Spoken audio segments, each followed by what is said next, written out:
Ngayong araw ang pag-alala natin sa mga bayaning lumaban para sa ating bayan. At isa riyan si Lapu-Lapu. Marami ang nalungkot ng alisin ang monumento nito sa Luneta, pero ito'y nagbabalik at muling masisilayan.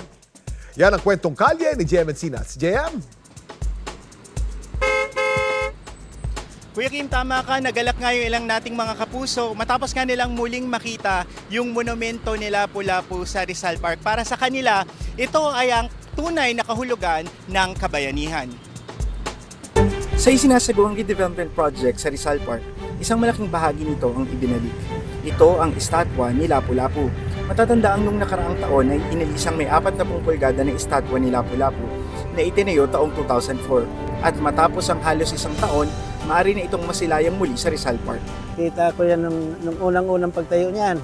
2004 na itinayo yan. Tapos tinanggal yan nung pandemic lang.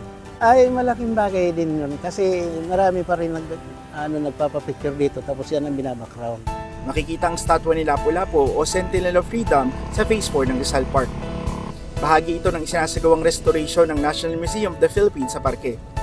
Si Lapu-Lapu ang itinuturing na kauna-unahang Pilipinong bayani at unang Pilipinong lumaban sa mga mananakop.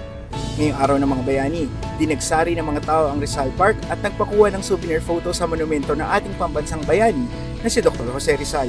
Bukod sa mga monumento ng ating mga bayani, may ilang lugar din na pwedeng bisitahin kung saan nagpapakita naman ito ng ilang mahalagang pangyayari sa ating kasaysayan. Gaya ng Craig-Pugat Lawin Shrine sa Project 8 Quezon City, kung saan makikita ang life-size statue ng mga katipunero na nagtipon-tipon para pigilan ang pananakop ng mga Kastila.